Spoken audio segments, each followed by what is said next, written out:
Comenzamos el 2025 aquí en A Fondo y lo vamos a iniciar con un programa especial sobre las implicaciones que puede tener la llegada de un político como Donald Trump por segunda vez a la Casa Blanca. Un político que exacerba el odio por la inmigración ilegal, que vuelve al nacionalismo hirsuto y que está prometiendo la época dorada a miles de votantes que creen todo lo que él diga, así lo que él diga sea mentira. Para hacer este análisis, invitamos a dos expertos, porque desde luego la ceremonia de posesión y sus discursos siguen siendo materia de gran debate por parte de la academia, de los expertos y de los políticos.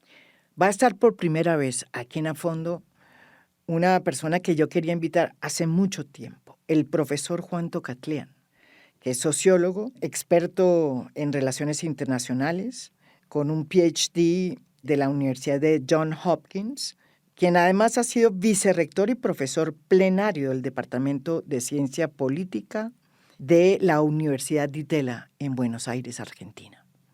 Él no solamente conoce muy bien lo que sucede en Argentina y en esa parte de América del Sur, sino en Colombia, porque vivió muchos años en Colombia. Lo queremos casi como colombiano, a pesar de que hace rato no viene a este país. Él nos va a acompañar desde Bolombolo, Antioquia. Va a estar con nosotros también alguien que nos acompañó siempre en todos estos análisis que hicimos en el 2024 sobre las implicaciones que tendría una posible llegada al poder de un Donald Trump 2.0, como de hecho ya sucedió. John Feeley. Él es un ex diplomático norteamericano que trabajó mucho tiempo en el Departamento de Estado. Estuvo en las embajadas en México, en Colombia, y fue embajador en Panamá, un país que ha resultado ser muy importante en los discursos de Donald Trump. Oigan y vean este video podcast, porque así de cargado comienza este 2025 aquí en A Fondo.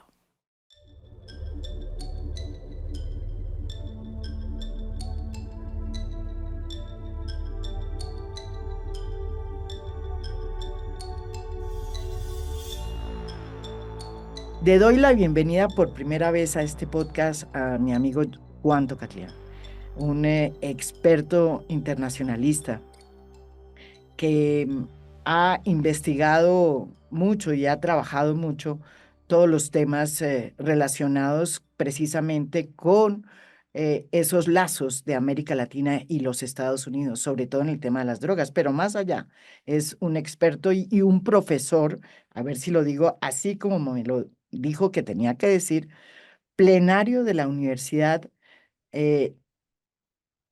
Universidad Itela. Torcuato Di Itela. ¿Lo dije bien? Correcto. Bienvenido, Juan. Gracias, María Jimena. Un gusto estar acá. Nos acompaña desde una Buenos Aires calurosa, ¿no es verdad? No, estoy en Bolombolo, Antioquia. No sabía. ¡Ay, claro! Usted es bien.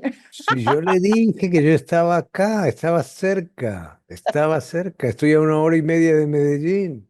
Nos acompaña de Colombalo, Antioquia, exactamente. Bueno, y también está otro de los expertos que ha trabajado mucho aquí en A Fondo todo el tema de lo que significa el ascenso y la llegada de Donald Trump al poder. John Feeley, ex diplomático norteamericano y una de las personas que desde el comienzo ha estado, repito, acompañándonos en A Fondo para analizar qué es lo que realmente va a cambiar en el mundo y desde luego en los Estados Unidos. De nuevo, bienvenido aquí a Fondo, John Feeley. Muchas gracias, María Jimena. Siempre es un placer y hoy especialmente compartir este podcast con un tocayo tan distinguido como Juan Tocatlián. Bueno, Gracias, John. yo quería comenzar por Juan. Juan, no por John, fíjese. ¿Cuál de los dos? Exacto.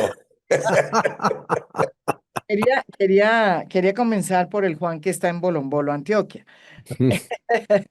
Y quería preguntarle sobre cuál es la sensación real de cambio que hay y si estamos ante un nuevo imperialismo en materia de cambios en relaciones internacionales, no solo con América Latina, sino con el mundo, en este nuevo mandato o segundo mandato de Donald Trump. A ver, María Jimena, seguramente hablaremos de muchos temas a lo largo de esta entrevista con John y contigo. Yo voy a iniciar con una reflexión sobre el discurso inaugural porque me parece muy importante. Después podemos ir a analizar la política exterior en general, los alcances, límites, posibilidades, etcétera. Y yo diría que esta ha sido una alocución muy singular, por varias razones. Es usual que el discurso en el que comienza un mandato en Estados Unidos sea dirigido al pueblo estadounidense. Es decir, es un discurso para la ciudadanía, es un Ujú, discurso para explicar lo que va a hacer un gobierno. Y por lo tanto el acento es el ciudadano estadounidense y luego alguna reflexión complementaria, en algunos casos, en momentos muy delicados, decisiva en materia de política internacional, pero en general el mensaje suele ser estrictamente más doméstico que internacional. Y entonces aquí viene el primer punto. Si uno escucha o lee lo dicho por Trump, es una demostración, yo diría casi, de un país impotente.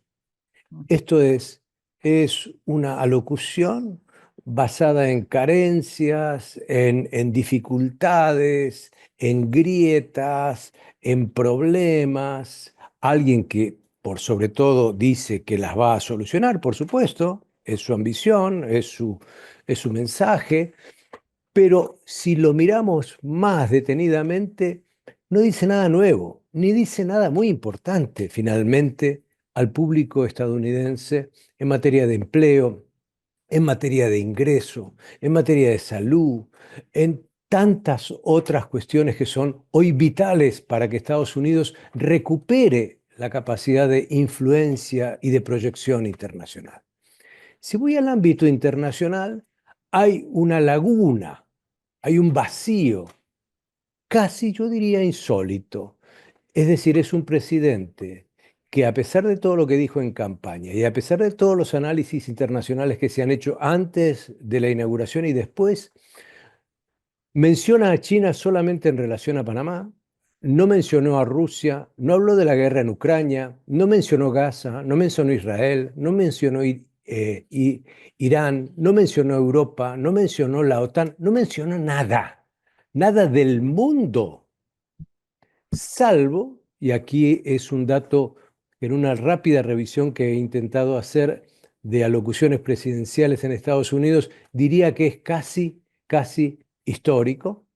Las únicas referencias al mundo externo de Estados Unidos son en relación a América Latina. Es el tema de la frontera sur, es el tema de la migración, es el tema de frenar eso, de tomar medidas categóricas, coercitivas, punitivas, directas, categóricas.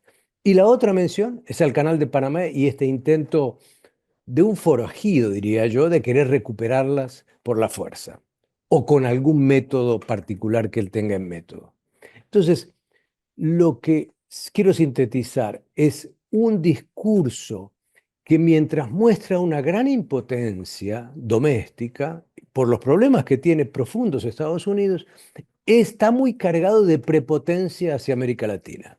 Es un discurso casi, yo diría, del siglo XIX, que a él le gusta mucho invocar y particularmente al presidente McKinley, quien fue el que, bueno, con la guerra americana española logró Puerto Rico, Guam, Filipinas, etcétera, y que luego también se apoderó de Hawái y que ya tenía los ojos puestos en Panamá. Es decir, de esa etapa expansiva, imperial, fuerte de Estados Unidos. Pero hoy en condiciones, creo yo, que le resultaría muy difícil cualquier tentación imperial.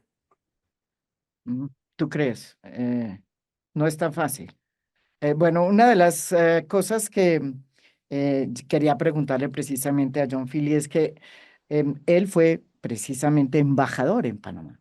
Si alguien conoce muy bien cuáles son las relaciones de Estados Unidos con Panamá, es John Philly, pero no solamente por eso quiero que empiece a contarnos su reflexión, sino como norteamericano, como americano, diría Donald Trump, ¿sí? Mm, ¿Qué fue lo que sentiste cuando oíste este discurso inaugural de Donald Trump, que tiene su propia ética y estética, como diría aquí otro candidato que casi gana las elecciones aquí en Colombia? Otro, ética y estética. Bueno, yo no sería tan generoso con Donald Trump, honestamente, María Jimena, pero escuchando el discurso, que creo que francamente el tocayo ha analizado bastante bien, muy preciso en notar que las únicas menciones del mundo fuera de nuestras orillas fueron en América Latina y en el hemisferio occidental. Yo creo que es importante reconocer que dio un segundo discurso que no fue previsto, pero sí fue algo que se publicó en vivo cuando él terminó el discurso que él y sus asesores habían preparado, que Juan analizó bastante bien, de un país impotente, de un país que está sufriendo mucho, que honestamente no es la realidad en Estados Unidos.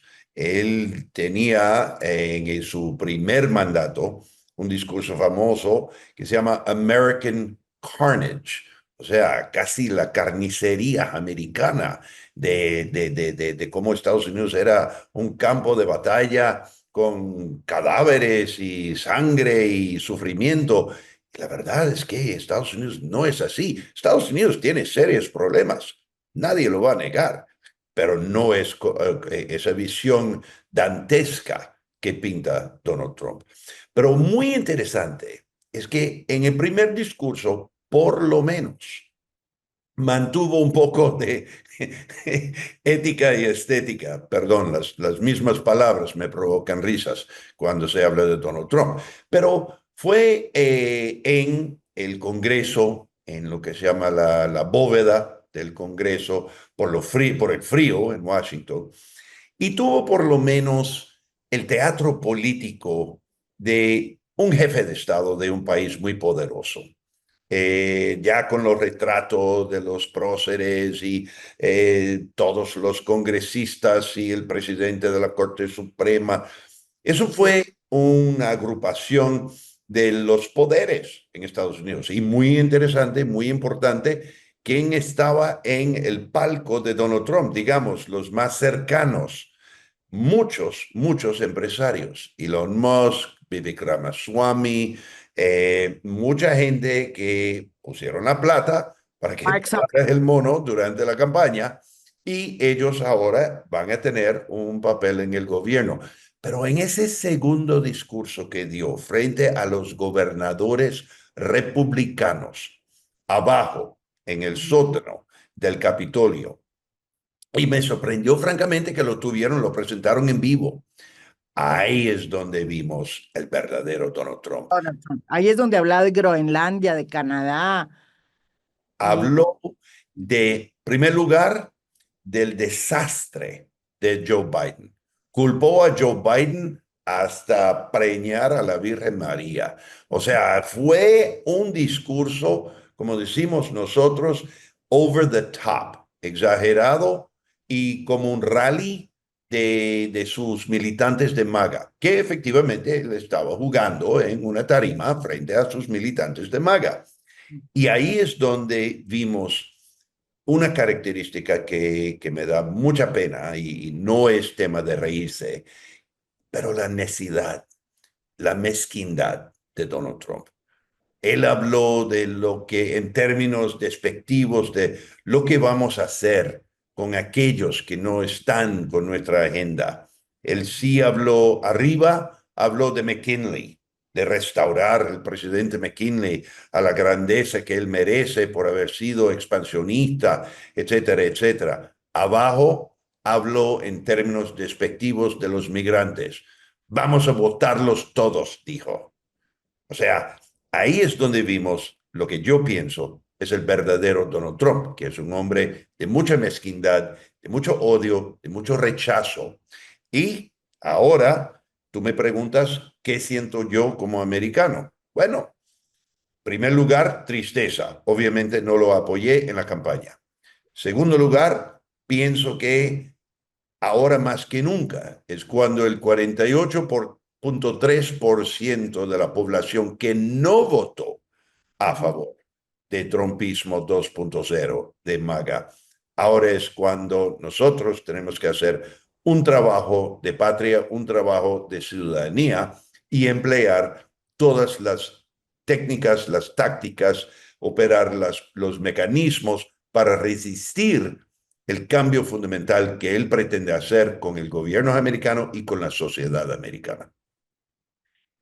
Eh, John, Oh, no, Juan.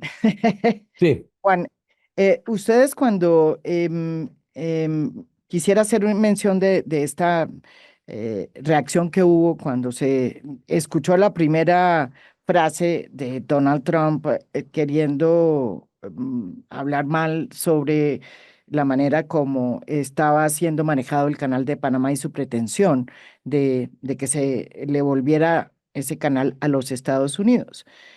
Ustedes hicieron eh, mm, pues girar o se conoció pues de alguna manera una carta muy importante en la que estaban la firma de varios ex cancilleres de América Latina y de académicos y pensadores sobre esas declaraciones de Donald Trump y el Canal de Panamá, recordando precisamente lo que significaban los tratados Torrijos-Carter.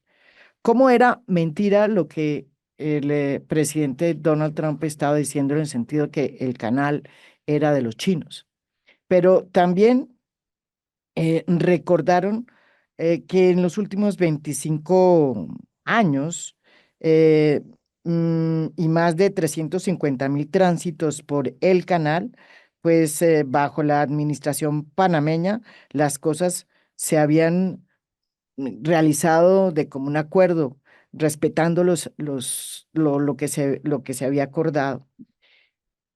¿Qué impacto tuvo esta carta? ¿Por qué se hizo? ¿Y por qué estás tú tan seguro de que esta ambición o esta, digamos, imposición imperial en su discurso no va a tener ningún efecto a la hora de la verdad y que el Canal de Panamá pues va a seguir siendo siempre de los panameños?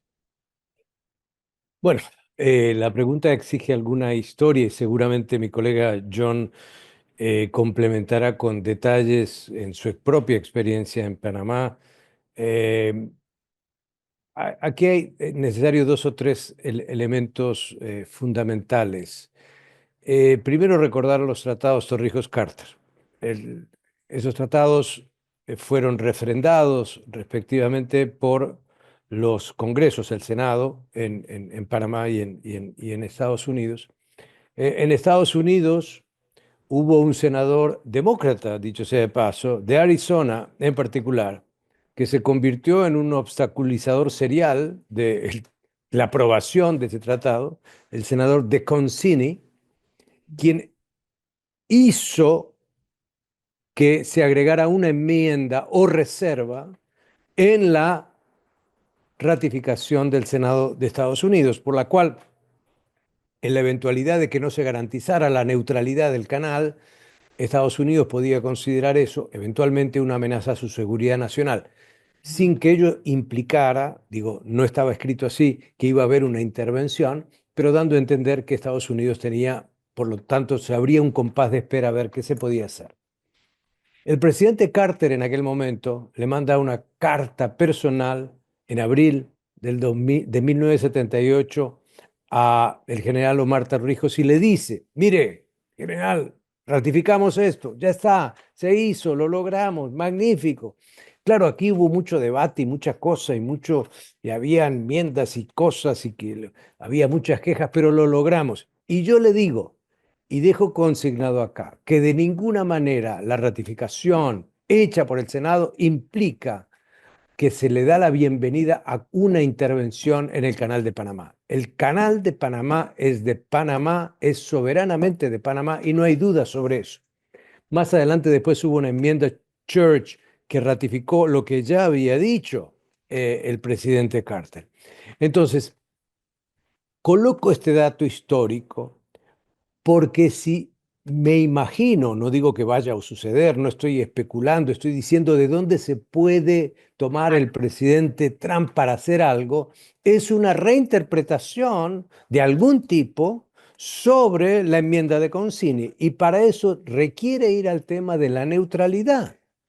Ahora, esto viene a otro segundo tema entonces. ¿Ha sido neutral el canal?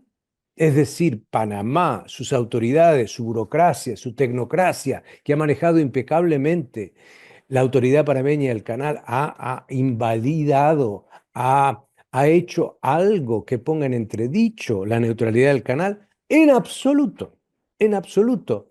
Y por lo tanto, ahora hay que ver qué es lo que pasó con esta tesis de que ahora el canal es de los chinos. Bueno, nada de eso es verdad. Para empezar, 2 o 3 datos. ¿Quién hizo la ampliación del canal de Panamá? La hizo su hijo, Martín Torrijos, que fue presidente, quien encabezó la declaración a la cual tú te refieres y que fue secundada por 31 cancilleres de América Latina. ¿Y qué hizo? Abrió la posibilidad de financiamiento para esa ampliación. ¿Y quiénes lo financiaron? 5 bancos internacionales, ninguno de ellos chinos, y 3 de ellos multilaterales. Ah, bueno, pero ¿quién lo construyó? No fueron los chinos, no, tampoco fueron los chinos.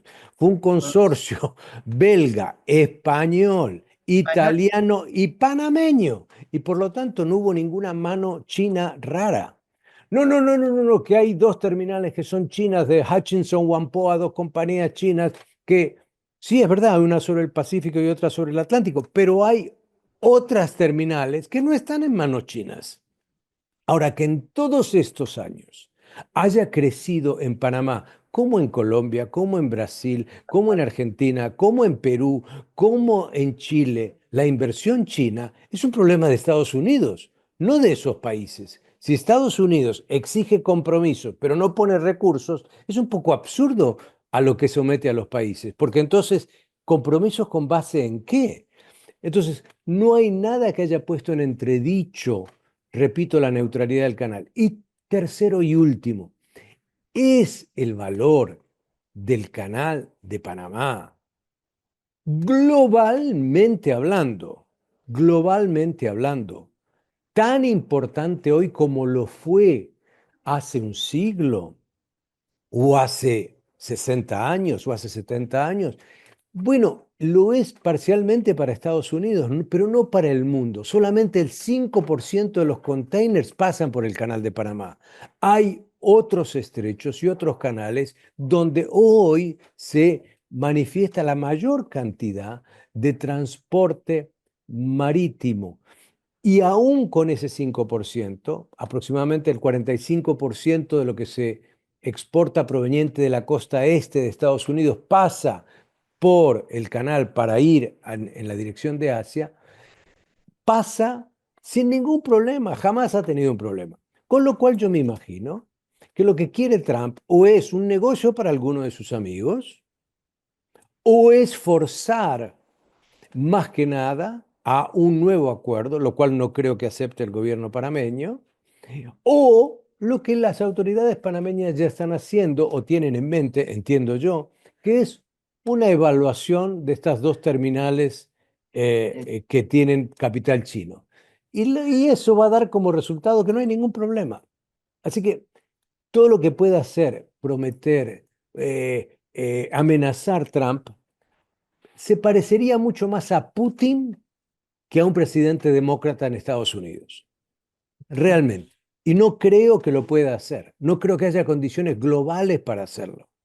que se anime a hacerlo, tampoco creo que los militares de Estados Unidos quieren un problema en el Canal de Panamá.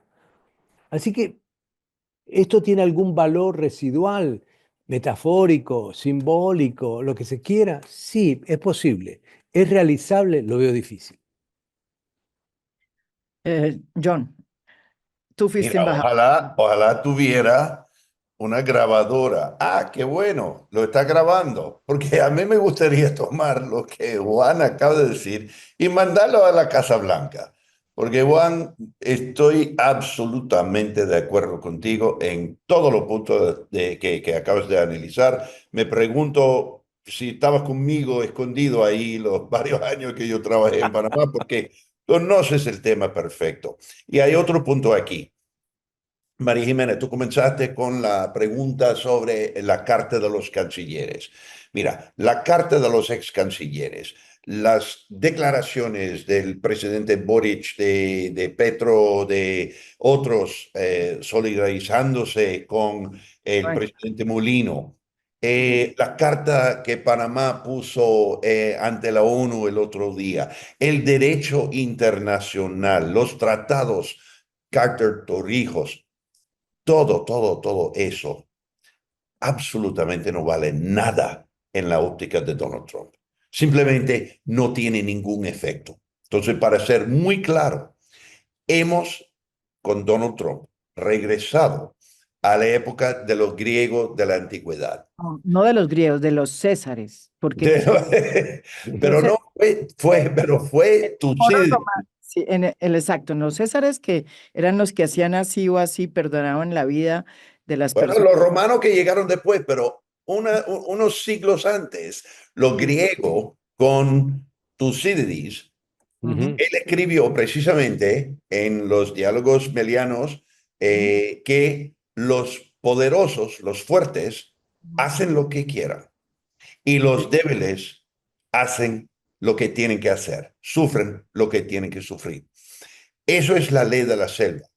Por casi toda nuestra historia, los países se han manejado por sus intereses transaccionales.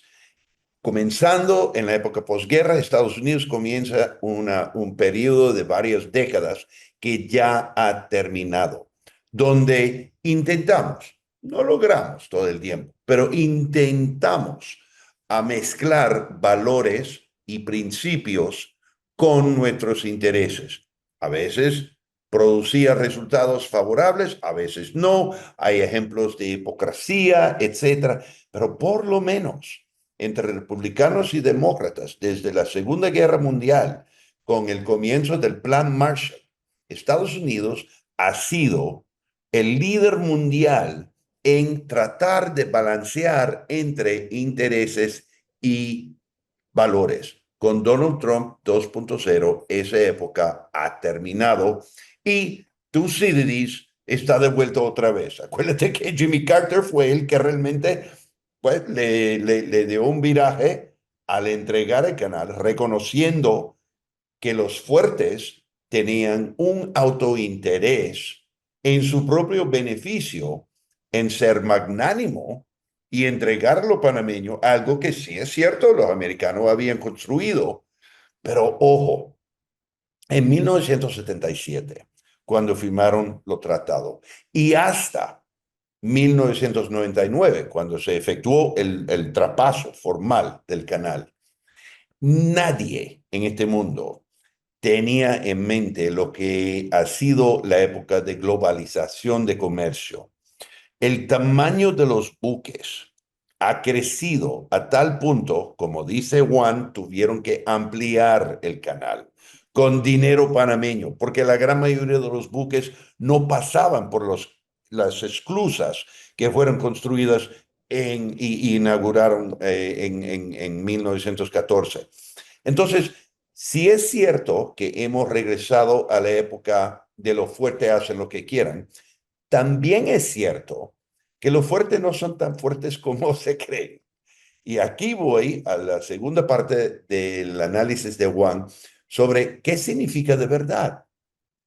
La única forma en que Estados Unidos va a retomar el canal, y eso es la palabra que él que el presidente Trump sigue repitiendo. Es por fuerza. Punto y aparte. No va a haber negociación. El Canal de Panamá es para los panameños la esencia de su ser patriótico. Es no solamente el símbolo, sino es el activo más importante. 5.000 millones de dólares en el año 2023, 2.5 mil millones de dólares puesto en las arcas de la nación para el beneficio de 4 millones de panameños. Como ellos mismos dicen, chucha, nosotros somos el país más afortunado del mundo, porque siempre y cuando haya lluvia, nosotros vamos a tener 2.5 mil millones de dólares en nuestras arcas, en nuestro presupuesto. Ahora, ¿qué ha pasado? Estados Unidos ahora va a amenazar, va a retomar el canal. Imposible. Si Donald Trump aún quisiera mandar el ejército para invadir, como hicimos en 1989 Sí. con Manuel Noriega, que fue una operación de unos republicanos de índole, estirpe muy distinto.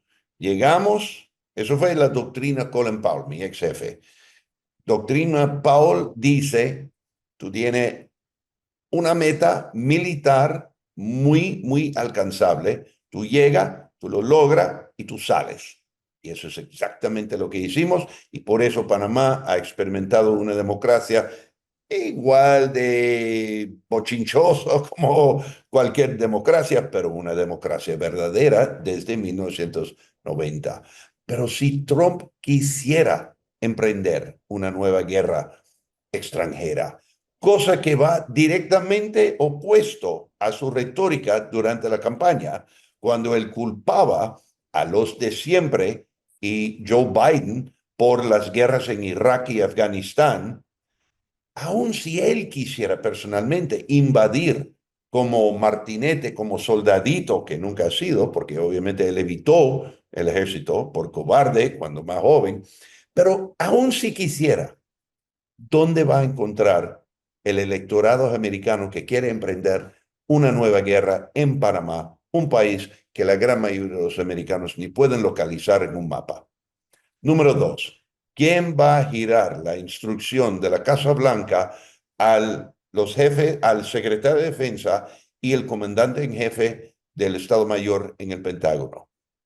Eso se podría considerar una orden ilegal, porque como bien dice Juan, no ha habido una violación del tratado. Entonces, ¿cuál es el pretexto? ¿Cuál es la razón?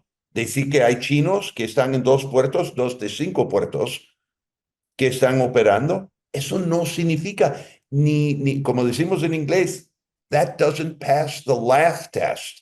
O sea, no se puede ni provocar una risa al presentar eso como pretexto de guerra. Acordémonos, cuando fuimos a guerra en Afganistán fue porque Osama Bin Laden estaba allá y tumbaron las torres y atacaron a ciudadanos americanos. Buen pretexto. Cuando invadimos Irak, utilizaron los neoconservadores de George Bush el pretexto que la historia nos ha mostrado era falso, pero en el momento fue que él estaba desarrollando armas de destrucción masiva. En el caso de Panamá, que simplemente es un país de comerciantes que está manejando un canal a la perfección, beneficiando a los Estados Unidos, ¿cuál es el pretexto de guerra? Bueno, se podría inventar, porque en el caso de Saddam Hussein se dio después que no era tal esa historia. El Pero mismo, si se inventa, los mismos militares pueden decir, eso es una orden ilegal. claro. Yo quería ir, bueno, y es un paréntesis, el canal de Panamá evidentemente lo construyeron los americanos, pero tampoco era de ellos, nos lo quitaron a nosotros. Es más, no, nosotros se lo Ay, vendimos. en Colombia. Así, pero es que a mí me da risa el canal de Panamá, que nos devuelvan el canal de Panamá. El canal de Panamá tampoco era de los Estados Unidos. para hacer una aclaración Bueno, histórica. espérate, porque tenemos que meter a los franceses en la ecuación, porque ellos intentaron primero. Eh, Claro, pero en fin, recibimos, creo que eran 3 millones de dólares, no me acuerdo cuánto fue por el pago de ese canal. No, no fue por el canal. Acuérdate no, que no, eso no, fue no. en 1904, 3, el Perdón, tratado de Heybunela, ujú, y Colombia recibió una miseria, un pago de como 2 millones de dólares en esa época. millones de dólares.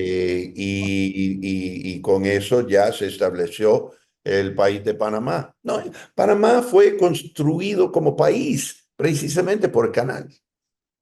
Claro, no, y fue porque además los Estados Unidos apoyaron la sensación o las ganas de independencia de un grupo de panameños o de la región panameña que se dio cuenta que no le importaban a los nada de lo que pasara allá a la gente de Bogotá, a los como ha sido la historia de Colombia, que ha sido la historia en general de Colombia. Pero era un paréntesis como para aclarar que el canal de Panamá no era ni siquiera de Panamá, porque Panamá no existía sino era de la Gran Colombia en ese momento. Es una acotación al respecto, pero vamos a lo que puede pasar en materia de cambios en la política, en la relación entre Estados Unidos y América Latina. Dos países yo creo que son claves porque tienen unas relaciones profundas, unas por cercanía y otras por apoyo. La cercanía es México. Desde luego, México es uno de los países claves en la política de Estados Unidos hacia América Latina. Esa teoría de stay en México, quédense en México, y el hecho de que se hayan convertido a los inmigrantes ilegales o a cualquier inmigrante en los enemigos de la seguridad es un tema que así sea mentira, porque no es cierto eso tampoco, pues sí ha calado en esa gente que votó por Donald Trump. Y lo segundo, ¿qué va a pasar con el apoyo a los Estados Unidos, de los Estados Unidos a Colombia? Colombia sigue siendo el país receptor de mayor dinero todavía en la región, hasta donde yo tengo entendido. En la medida, como dice Juan, que eso vaya reduciéndose la presencia, el apoyo de los Estados Unidos, cosa que ha pasado en los últimos 10 o 20 años, pues China, desde luego, y los otros inversionistas extranjeros, pues están entrando en la región y de hecho eso está sucediendo en países ya como Chile y Argentina. ¿Qué va a pasar, Juan? ¿Qué va a pasar? Bueno, voy a sacar una bola mágica acá y voy a empezar a No, no, decir, va a pasar A, Aleluya, B y tú C. lo tienes. Yo Yo me lo tengo, preguntaba dónde estaba, me lo sí, sí, robaste. está guardado acá abajo, lo tengo bajo cuidado, bajo llave, digo, no lo toca nadie. Soy el único que tiene, está autorizado a hacerlo. coge Pero la mágica. dicho sea de paso, entonces, a ver, eh, yo creo que la relación más intensa y más densa histórica que tiene Estados Unidos con un país de América Latina es con México. No hay ningún otro. Tiene relaciones importantísimas con Brasil, las ha tenido en materia de seguridad y defensa con Colombia, pero la más interdependiente, aunque esta interdependencia sea asimétrica, ha sido con Estados Unidos. Y aquí México aparece en toda la agenda negativa del presidente Trump. Es decir, es el epítome de una agenda negativa. ¿Por qué?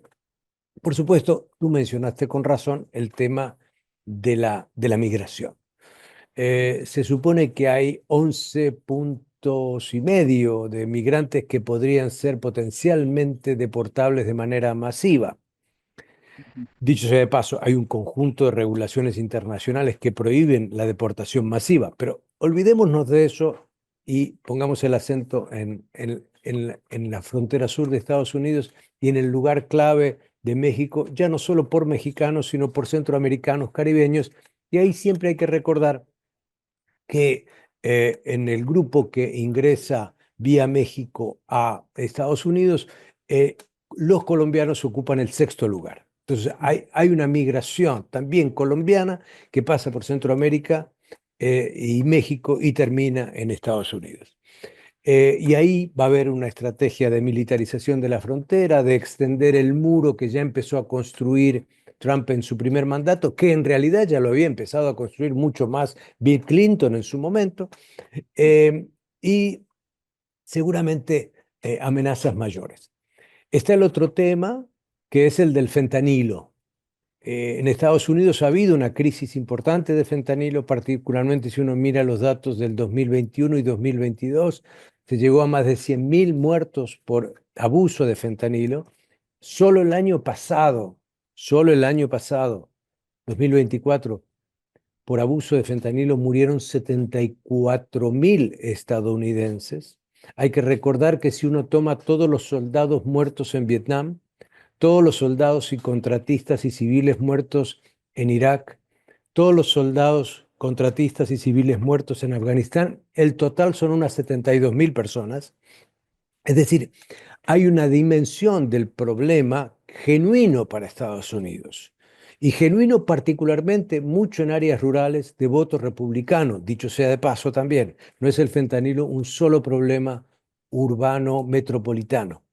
Entonces, esta idea de declarar a los carteles, tal cual una de las órdenes ejecutivas, mexicanos en particular, a la cual suma la Mara Salvatrucha y a la cual suma el Tren de Aragua venezolano y a la de El Salvador, digo, México es el centro de una política de presión notable, va a ser en materia de narcotráfico y crimen organizado. Y después está el comercio, el lado comercial. El año pasado, es decir, 2024, el mayor intercambio mundial que tuvo Estados Unidos con un país no fue China, no fue toda Europa junta, fue México.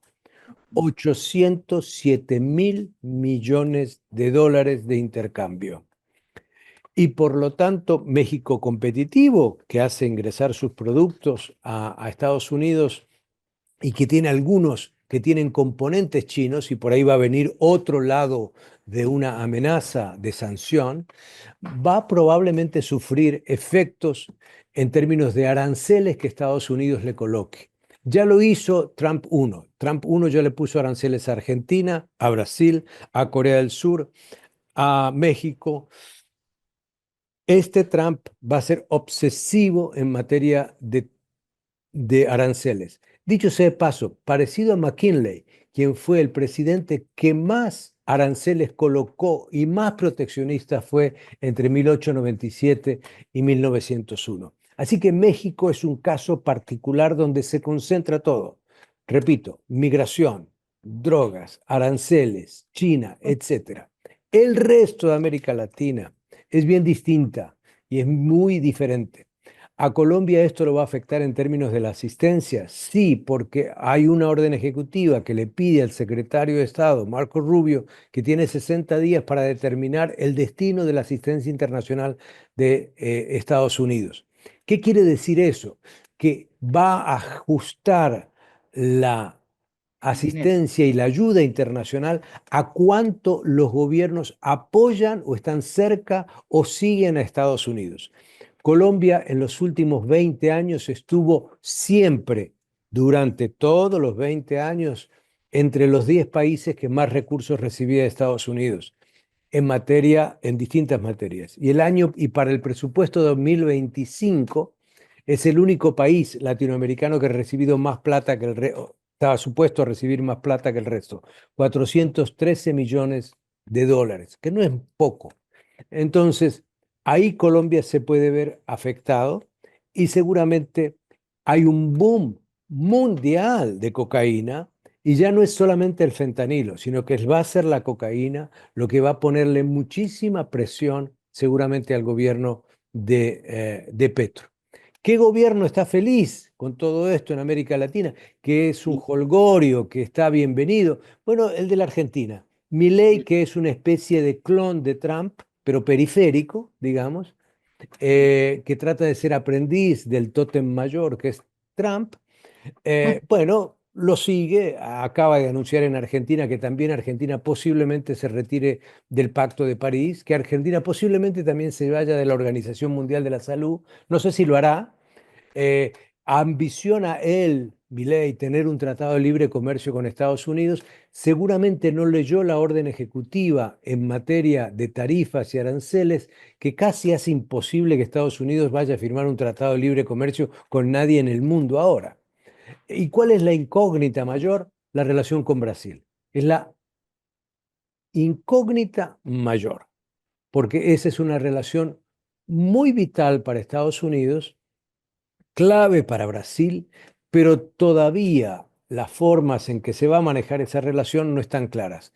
Y presumo que en el caso de México, México públicamente será muy duro con Estados Unidos, ya lo ha sido la presidenta Sheinbaum, pero en privado los mexicanos al final del día siempre negocian. Mm, claro, y el Golfo mexicano y el Golfo de México seguirá siendo el Golfo de México, digo yo. Depende del mapa. De- Si depende del compras, momento. si compras tu mapa en México, si compras tu mapa en Washington, quizás va a haber algunos ejemplares de Golfo de América. Pero eso es más de los, francamente, estupideces de Donald Trump. Pero mira, lo que ha dicho Juan es correcto.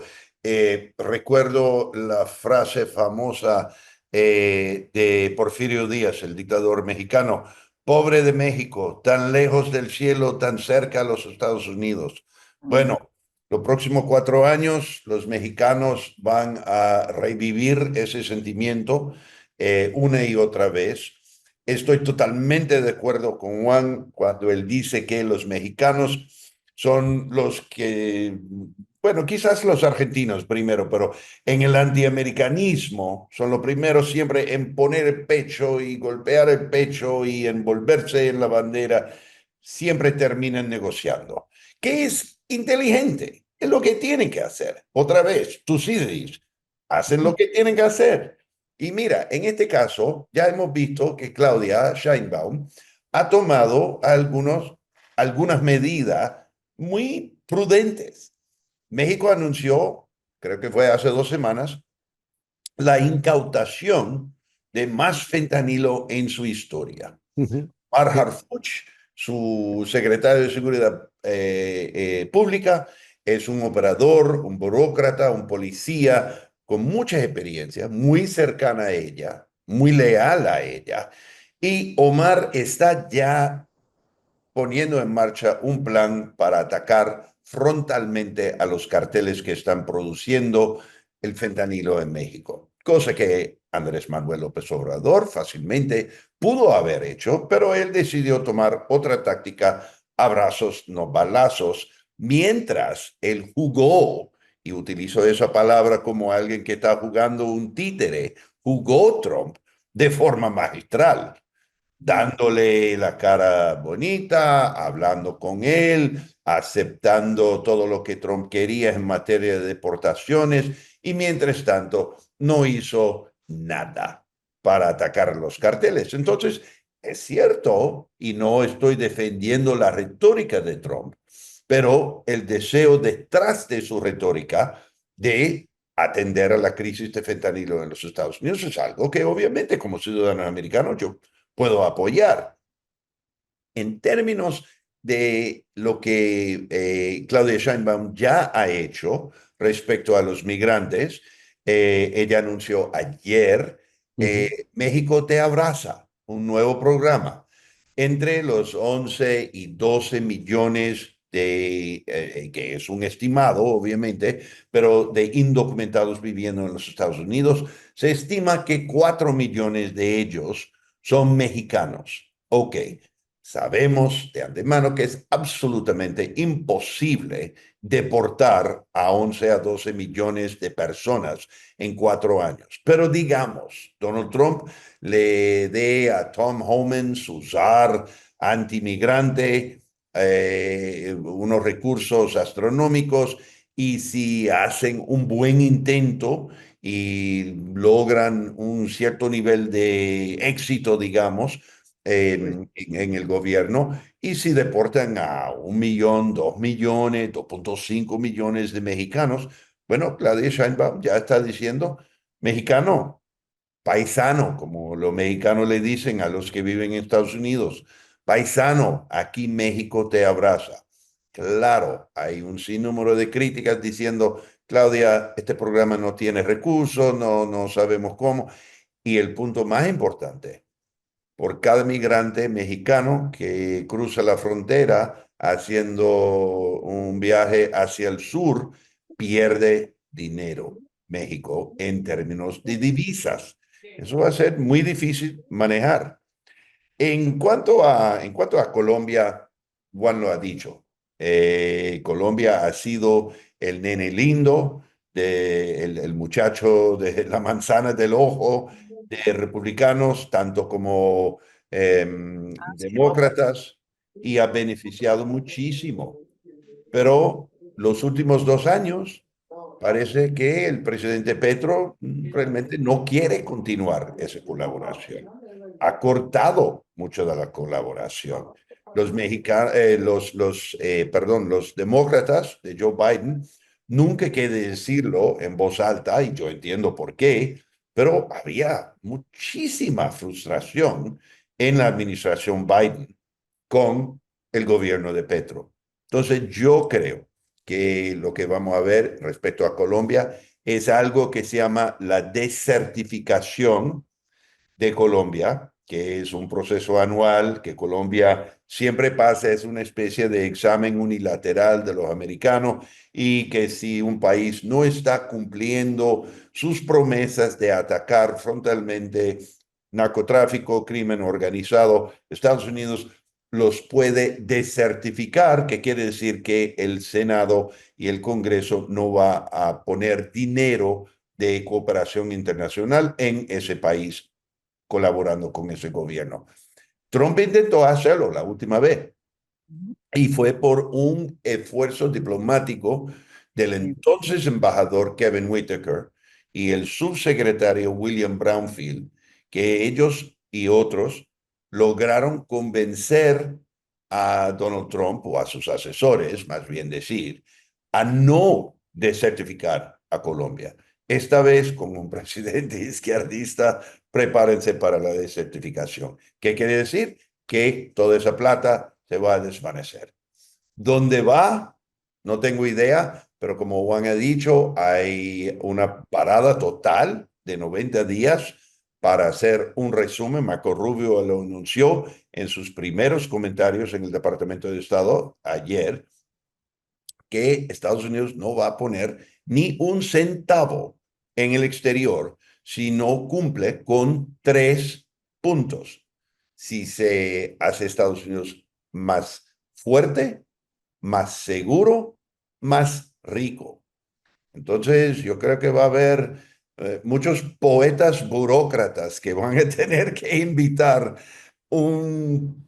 pues, libros, tomos de poesía burocrática para convencer a la Casa Blanca que la cooperación americana, que es enorme, o sea, somos el país que más asistencia internacional ofrece, pero para tratar de justificar sus programas, sin embargo, lamentablemente, yo creo que vaya a haber grandes recortes, y Estados Unidos no va a apoyar programas que francamente son muy importantes, programas humanitarios. Todo eso es necesario, los programas humanitarios, para que no tengamos más migrantes tratando de migrar a los Estados Unidos. Todos los programas de salud, de SIDA, etcétera, etcétera. Yo creo que van a recortar todo eso. Bueno, entonces, ya para finalizar y redondeando, yo sí quería hacer esta reflexión a manera de pregunta y de inquietud. ¿Cómo es posible que una democracia como la de Estados Unidos haya gestado un proceso político que tiene un líder que ha logrado crear además una narrativa sobre bases falsas para crear una serie de promesas y de hechos políticos que seguramente pues van a ser, digamos, parte de su promesa y de su campaña y de su gobierno, pero que están suspendidos o que están creados sobre mentiras, sobre hechos que no están de acuerdo con la realidad. Yo me pregunto si esto, o sea, solamente con el hecho de que, por ejemplo, ni siquiera estemos de acuerdo en el tema de cuántos deportados hay.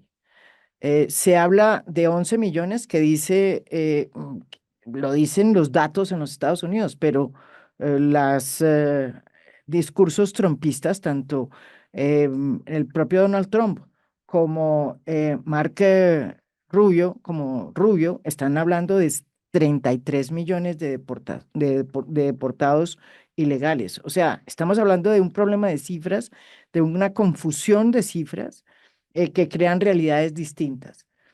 Aquí estuvo a fondo estuvo el Premio Nobel de Economía, Robinson, y yo le hice la pregunta a él, ¿va a estar la democracia norteamericana tan fuerte a nivel institucional preparada para enfrentar el embate que significa la llegada de Donald Trump?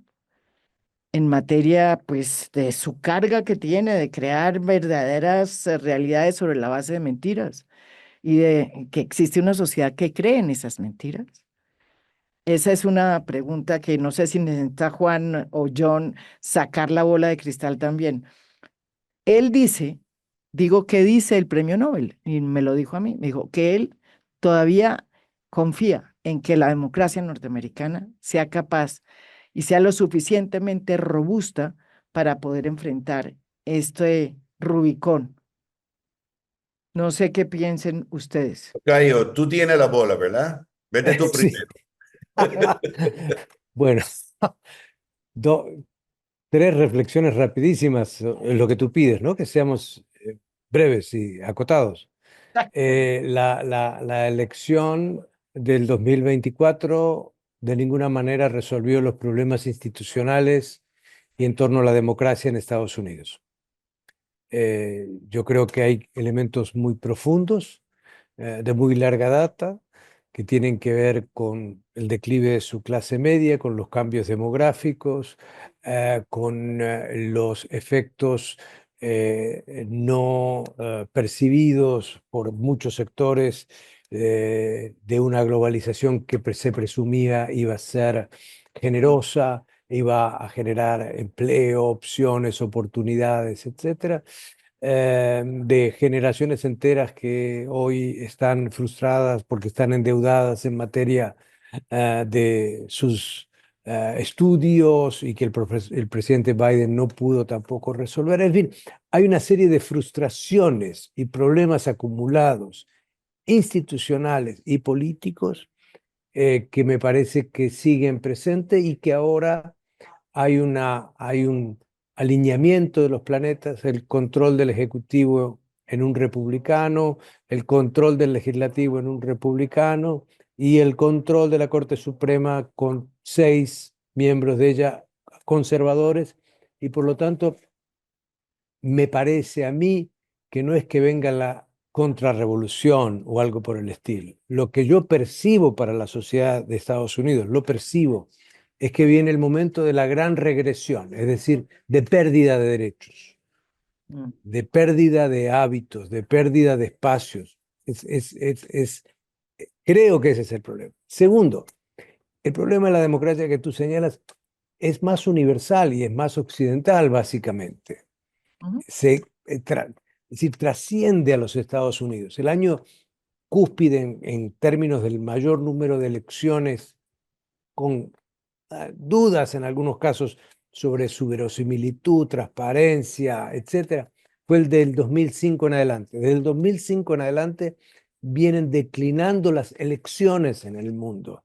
Vienen ujú. gestándose gobiernos de naturaleza más híbrida, parcialmente democráticos en algunos sentidos, pero cada vez con rasgos más autoritarios. Y siguen creciendo las autocracias también. Entonces, aquí hay un problema más universal que de Estados Unidos. Y último, y al final, yo creo que nosotros, los tres que estamos acá, por lo que diviso generacionalmente, conocimos varias internacionales, la Internacional Comunista, la Internacional Socialista, la Internacional Demócrata Cristiana, etcétera, etcétera, etcétera. Yo creo que hay que pensar claramente en que tenemos una nueva internacional de alcance global, que es la Internacional Reaccionaria. Y esto tiene distintos soportes en distintos ámbitos e involucra tanto gobiernos autocráticos como gobiernos democráticos como gobiernos híbridos. Esa es la pregunta que nos tenemos que hacer y en ese contexto, a mi modo de ver, Trump pasa a ejemplificar probablemente la expresión mayor por la preponderancia que tiene Estados Unidos en cuanto a la cabeza hoy de esa internacional reaccionaria. Wow. Bueno, a ver qué dice John Philly. Bueno, Para- eso me gusta, francamente, el término, una internacional reaccionaria, y definitivamente lo hemos visto en Hungría, lo hemos visto en Turquía, lo hemos Que visto. Orbán no fue invitado, ¿no? Orbán no fue invitado. No, yo creo que fue invitado, pero no fue. No fue. No, No creo. fue invitado, Pero pero Pero francamente, y perdóname que lo diga, yo siempre, bueno, yo he pasado 30 años diciendo eso a latinos. A los latinos es muy importante quién va a la toma de poder. A los americanos no No, saben quiénes son esos extranjeros que están allá. Literalmente, no reconocemos. Quizás la reina de Inglaterra y en paz descanse, ella ya no existe. Los americanos no les importa si llega el rey Carlos. No, y ciertamente no les importa un átimo si llega un Javier Milei, que solamente 5 gatos y 3 argentinos residiendo en Estados Unidos pueden identificar. O sea, y digo eso parte en broma, pero es cierto que hay muchos que dicen que la relación entre Estados Unidos y América Latina, y especialmente ahora en la época de Donald Trump, es de amor-odio.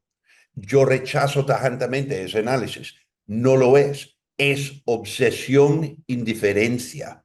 Los americanos, y estoy hablando del pueblo, de mi pueblo, es un pueblo sumamente ignorante de América Latina. Si tienen un vecino mexicano, piensen que todos los latinos comen tortilla. Si conocen a un salvadoreño o su hijo se casa con salvadoreño, hasta hoy en Estados Unidos hay gente que le dice españoles, porque hablan español, castellano, y piensa que todo el mundo come pupusa.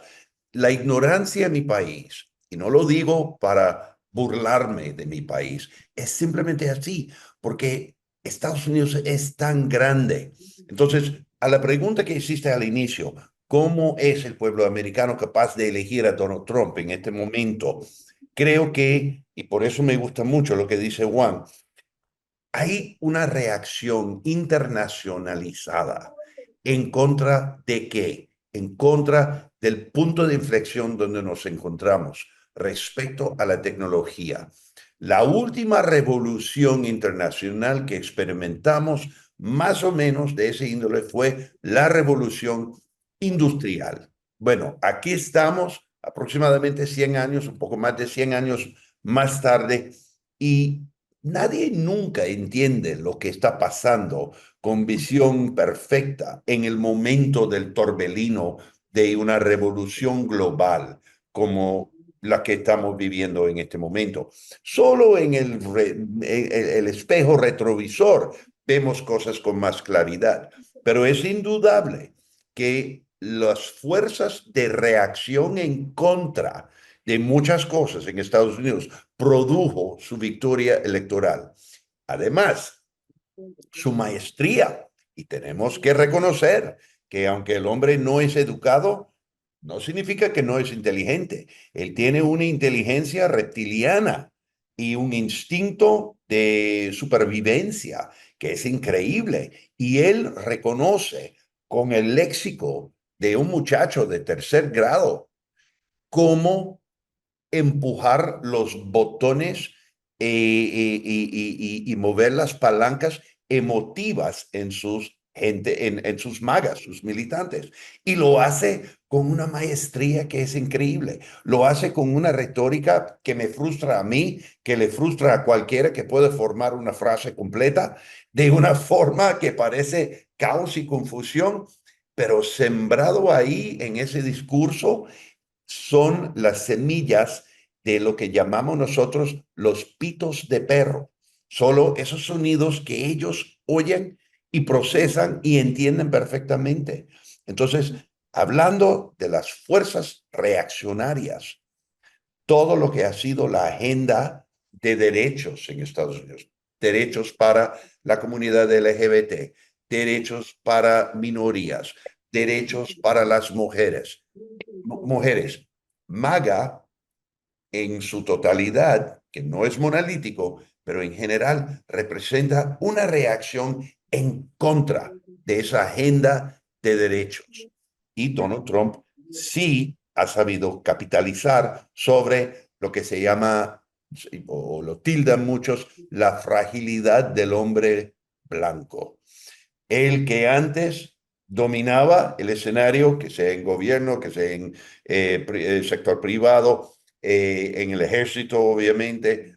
O sea, uno de los puntos, y simplemente como detalle, uno de los puntos más fuertes del nombrado secretario de Defensa es que él va a quitar las mujeres de sus uniformes, les va a retirar de papeles en el ejército, en la Fuerza Aérea, en los Marines, la Armada, donde ellas están peleando. Bueno, señores, ya hemos tenido más de 20 años y nos ha mostrado que las mujeres son igual de valientes, pueden cumplir el trabajo difícil de ser guerrera, pero ese tipo, en reacción a eso y obedeciendo la visión de una historia falsa en el pasado, dice ahora, y a mucho aplauso de los de MAGA, que eso lo va a quitar. Punto final. Si somos capaces de sobrevivir, sin lugar a dudas. Lo digo no solamente como ex diplomático americano, no lo digo como patriota americano, ex oficial de los Marines americanos, lo digo francamente como nieto de migrantes. Mi país no es un país perfecto. Mi país muchas veces, y yo he participado en eso, demuestra la cara de un hipócrita, diciendo una cosa pero actuando de otra forma. Pero al mismo tiempo, a mí, en mi opinión humilde, nunca ha habido un país que ha intentado y ha logrado, a cierta medida, de combinar los valores básicos que nosotros nos consideramos como valores americanos. Democracia, determinación, autodeterminación de los pueblos, participación ciudadana, etcétera, etcétera, etcétera. Y yo creo que, y eso va a ser mi último comentario aquí, que es muy importante reconocer que 48.3% de los americanos no votaron por Donald Trump.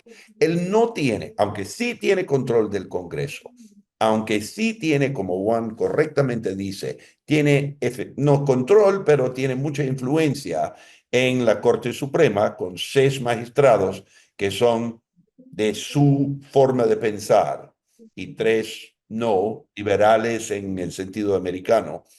Si él maneja el timón en este momento, sí tiene el poder del gobierno, pero él no tiene un mandato de la ciudadanía y creo que al implementar sus programas de deportaciones, de tarifas, de retórica bélica, él mismo va a producir los anticuerpos en el electorado americano para otra reacción. Y eso va a ser la reacción que vimos en 2020.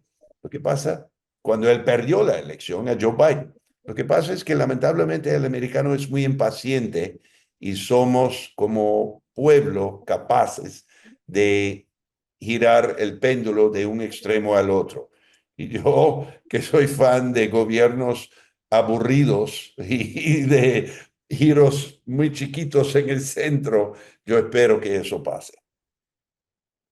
Bueno, ojalá eso sea así y este mundo empiece a ver, digamos que las cosas son pendulares, sino que vamos a entrar a una era, como dice Donald Trump, y era no iba a ser solamente 4 años, es lo que uno entendió básicamente cuando él echó su discurso.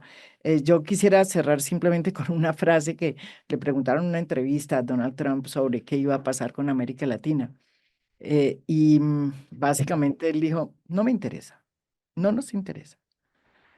Y le dijeron, ¿por qué? Ellos no necesitan. Ellos nos necesitan más que nosotros a ellos, dijo Donald Trump. Bueno, Eh, yo creo que no y que los días y años en el porvenir nos van a mostrar que sí nos necesitamos y ojalá que el pueblo americano pueda aguantar y poner las cadenas y los frenos para que no puede implementar todo su agenda. bueno, muchísimas gracias a los dos Juanes, a John Philly y a Juan Tocarlián por este primer análisis de lo que va a ser un gobierno que va a dar mucho que hablar, pues por todos los planteamientos nuevos que trae y porque evidentemente pues estamos ante un advenimiento de algo que todavía no sabemos qué es y que llegó pues porque había muchos problemas que no se lograron solucionar. Les agradezco y los espero de vuelta, porque esto, Bueno, este segundo encuentro. round a los 100 días, segundo round a los 100 días. Exacto. Entonces, los espero para el segundo round, a los primeros 100 días de Donald Trump, para ver si realmente todo este discurso, todo lo que dijo en este discurso, que fue bastante, lo va a cumplir. Y si estamos realmente entrando en estos gobiernos de autocracias mezcladas con democracias, donde lo más importante es este nacionalismo hirsuto, que parece que es como el gran dinamizador de los discursos, ¿no? Que están en este momento no solamente en los Estados Unidos, sino también en otras partes del mundo. Muchísimas gracias a ustedes. Gracias, María Jimena. Gracias, Gracias. John.